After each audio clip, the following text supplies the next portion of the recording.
तो यारो आज हम कुछ ऐसी चीजों के रियल पर्पस के बारे में जानने वाले हैं जिनके मतलब से किसी को मतलब ही नहीं होता। लाइक लग्जरी कार्स के पीछे ये लाइंस क्यों होती हैं? क्रिकेटर्स की जैसी यहाँ से ओटी क्यों होती हैं? पायलट्स इस तरह से प्लेन की फ्यूल की बारिश क्यों कराते हैं? लगता है बहुत ज्यादा पैसा हो गया है। और इंडिया में ट्रक्स के पीछे ये लाइंस क्यों लिखी होती हैं? नहीं ये वाली लाइन नहीं, ये हॉर्न ओके प्लीज वाली लाइन। वैसे भाई इतना सच कौन बोलता है? नंबर 1 गाइस, क्या आपने कभी कार के पीछे इन लाइंस को ऑब्जर्व किया है? मेरी तरह अगर डिक्की में सामान रखते होगे तो जरूर किया ही होगा। You know we are papa's खानदानी कुली। खैर जो भी हो, बट पक्का आप इसके रियल पर्पस को नहीं जानते होगे। असल में ये लाइंस नहीं बल्कि मेटल्स की वायर्स होती हैं, जिन्हें डिफॉगर लाइंस भी कहा जाता है। और ये सिस्टम सिर्फ महंगी गाड़ियों में ही होती है। हाँ, कई सस्ती गाड़ियों में भी ये पाई जाती हैं, पर वो स्टिकर वाला स्कैम होता है। मेटल से बने इन डिफॉगर्स का काम कार के पीछे लगी बर्फ और वाटर वेपर्स को गर्म करके हटाने का होता है, जिसे कार में लगे इस वाले बटन से किया जाता है। हाँ, तो अब आपको पता ही है कि अगर ये वाला बटन दिखा तो क्या करना है। नंबर 2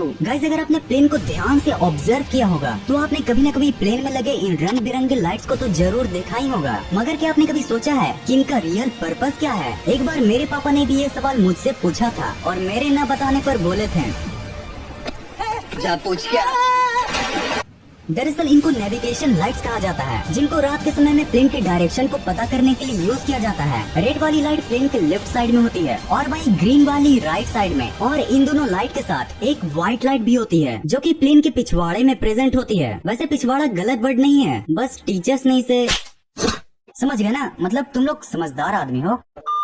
अब रात में इन्हीं लाइट्स को देखकर दूसरे प्लेन्स और हेलीकॉप्टर्स को पता चलता है कि बगल वाली प्लेन का डायरेक्शन लेफ्ट साइड है, राइट साइड है या फिर सीधा उसी एयरक्राफ्ट की तरफ है। नंबर 3 गाइस, अब अगर प्लेन की बात कर ही रहे हैं तो क्यों ना पायलट्स की चिकनीपन की सेहत की भी बात कर ही लें। क्यों भाई, कोई पायलट दाढ़ी क्यों नहीं रखता? तो जैसा कि हम जानते हैं कि जब प्लेन 14,000 फीट की ऊंचाई से ऊपर जाती है तो हमें प्लेन के अंदर ऑक्सीजन मास्क को लगाने की जरूरत पड़ती है और उसी ऑक्सीजन मास्क को पहनने में पायलट्स को कोई दिक्कत का सामना न करना पड़े, इसीलिए वो बने रहते हैं। हाँ, बहुत से एयरलाइंस में पायलट्स को मूंछ और छोटी छोटी दाढ़ी रखने की इजाजत होती है, बट भैया आप पायलट बनकर केजीएफ वाले यस का मजा नहीं ले पाओगे। गाइस, अपने क्रिकेटर्स और बहुत से स्पोर्ट्स पर्सन के सेट के पीछे इस छोटी सी उठी हुई चीज को तो जरूर देखा होगा, मगर क्या आपको पता है कि ये चीज आखिर होती क्या है और इसको किस वजह से यूज किया जाता है? तो असल में ये एक ब्रा टाइप डिवाइस होती है। देखो, हंसना बाद में, पहले सुन लो। हाँ, तो ये ब्रा जैसे दिखने वाली डिवाइस में जीपीएस लगा होता है, जो पहले तो कोई खिलाड़ी कितना चलता है बस ये बताता था, बट अब के समय में इसमें इतने ज्यादा अपग्रेड्स हो चुके हैं कि अब सिर्फ इसी से प्लेयर कितनी बार एक्सेलरेट करता है, कितनी बार डी एक्सेलरेट करता है, उसकी स्पीड कितनी है, उसका हार्ट बीट रेट क्या है, इन जैसे बहुत से पर्पजेस के लिए यूज किया जाता है। कैसे तो यारो इसको शर्ट के नीचे पहनते हैं, वरना यारो क्रिकेट तो कॉमेडी शो बन जाता। नंबर 5 गाइस, अब मैं आपको जो क्रिकेट का एक फैक्ट बताने वाला हूँ ना, वो सच में बहुत ही ज्यादा इंटरेस्टिंग है। तो देखो, ये तो हमें पता ही है कि क्रिकेट में 3 स्टंप्स होते हैं, पर 3 ही क्यों, 2 या फिर 4 क्यों नहीं? तो यारो आपको जानकर ये शौक लगेगा कि पहले की क्रिकेट में 3 की जगह 2 स्टंप्स हुआ करते थे, जिनके बीच 6 इंच की दूरी हुआ करती थी और पहले दौड़कर रन लेने के लिए इन्हीं 6 इंच के अंदर बैट को डालना पड़ता था और अगर बॉल इन विकेट्स के अंदर से गुजरती थी तो आउट। मगर इसका एक बहुत ही बड़ा डिसएडवांटेज था और वो ये था कि कभी कभार बॉल इसके बीच से इतनी तेजी से गुजरती थी कि पता ही नहीं चलता था कि बैट्समैन आउट है या फिर नॉट आउट।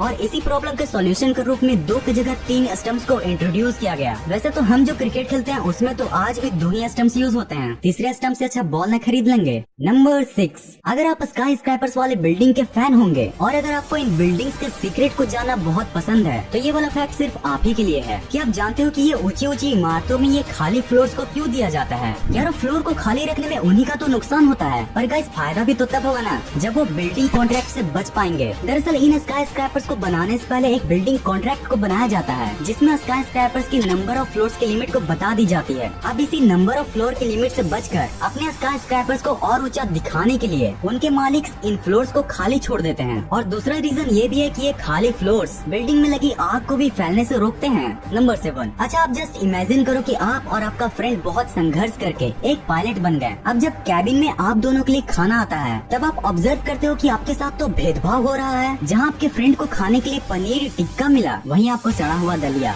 अब गलती से भी इस भेदभाव के लिए आप धरने पर मत बैठ जाना, क्योंकि एयरलाइंस में ऐसा करना बिल्कुल कॉमन है और ऐसा करने का एक लॉजिकल पर्पस भी होता है। दो पायलट्स को सेम खाना इसलिए नहीं मिलता ताकि अगर किसी खाने में कुछ मिलावट हो तो वो सिर्फ एक ही पायलट पर अपना असर छोड़ पाए, क्योंकि भले ही प्लेन ऑटो पायलट मोड पर भी चल सकता है, पर ये स्ट्रिक्ट रूल है कि कैबिन में एक पायलट तो होना ही होना चाहिए। नंबर 8, आपने अगर कभी इस तरह की वीडियोस को देखा होगा जिसमें एयरप्लेन से फ्यूल को निकाला जाता है, तो आपके मन में सबसे पहला ही ख्याल आया होगा कि क्या ये वीडियो रियल है, और अगर रियल है तो प्लेन का पायलट पागल तो नहीं हो गया। वेल गाइस, ये वीडियो पूरी तरह से रियल है और प्लेन से फ्यूल को बाहर निकालने के इस प्रोसेस को फ्यूल डंपिंग कहते हैं, और पायलट्स को ऐसा तब करना पड़ता है जब प्लेन का फ्यूल पूरी तरह से खत्म नहीं हो पाता। ऐसे ये बहुत से कारणों से हो सकता है, लाइक किसी मेडिकल सिचुएशन की वजह से प्लेन को जल्दी लैंड कराना पड़े, या फिर एयर की डायरेक्शन की वजह से फ्यूल कम यूज हुआ हो। देखो गाइस, एयरप्लेन का वेट हमेशा लैंडिंग के समय टेक ऑफ के वेट से कम ही होना चाहिए ताकि वो बिना एक्सीडेंट्स के लैंड हो पाए। अच्छा, जब इतने बड़े अमाउंट में प्लेन से डेंजरस फ्यूल की बारिश कराई जाती है तो फिर क्या लोगों को इससे कोई हार्म ही नहीं पहुंचता? वेल गाइस, जरूर पहुंचता है। इसलिए फ्यूल डंपिंग के प्रोसेस को बहुत ज्यादा हाइट पे किया जाता है ताकि फ्यूल हवा में वेपराइज होकर खत्म हो जाए। नंबर 9, क्या कोई ट्रक की वो फनी लाइन्स याद है जो कुछ ऐसी हुआ करती थी? अब देखो, ये लाइन्स तो बहुत अलग अलग तरह की हुआ करती हैं, पर जो एक कॉमन लाइन जो हर ट्रक में लिखी होती है वो है हॉर्न ओके प्लीज। तो यार, हॉर्न प्लीज का मतलब तो हम लोग जानते हैं कि अगर आपको ओवरटेक करना है तो हॉर्न दीजिए, पर ये बीच वाले ओके का क्या चक्कर है? तो वर्ल्ड वॉर सेकंड की एक थ्योरी के अनुसार यहाँ पर ओके का मतलब है ऑन केरोसिन, जिसे वर्ल्ड वॉर सेकंड से ही बहुत से ड्राइवर्स यूज करते आ रहे हैं। ऑन केरोसिन का मतलब होता है कि ट्रक में डीजल के साथ केरोसिन भी यूज की जा रही है, जिससे पैसों की तो बचत हो जाती है मगर उसमें आग लगने के भी चांसेस बढ़ जाते हैं। और गाइस, इसी प्रॉब्लम से डील करने के लिए हॉर्न प्लीज के बीच में ओके लगा होता है। नंबर 10, अच्छा, इन गोल मटोल घड़ियों को देखकर आपके मन में कभी ये ख्याल आया है कि ये क्लॉक हमेशा क्लॉकवाइज डायरेक्शन में ही क्यों घूमती है? मतलब यार, ये एंटी क्लॉकवाइज डायरेक्शन में भी तो घूम सकती थी, जो जब होता तो इवेंचुअली आज एंटी क्लॉकवाइज क्लॉकवाइज होता और क्लॉकवाइज एंटी क्लॉकवाइज। कितनी ज्यादा डीप बात है। तो मेरे प्यारे मित्रों, इस रहस्य से पर्दा उठाने के लिए हमें पहुंचना होगा मेडिवल टाइम्स के नॉर्दर्न हेमिस्फीयर में, जब इस सुई के डंडे से टाइम को नापा जाता था। अब जब इन सनडायल्स का नॉर्दर्न हेमिस्फीयर में यूज किया जाता था तो ये जो सनडायल है ना, उनके शैडो क्लॉकवाइज डायरेक्शन में घुमा करते थे। सो इसी वजह से जब मेडिवल टाइम्स में घड़ी का आविष्कार हुआ तो इन घड़ी के हैंड्स को भी इसी डायरेक्शन में रोटेट कराया गया। तो यारो, अगर आपने यहाँ तक वीडियो को देख लिया है तो प्लीज इस वीडियो को लाइक जरूर कर देना।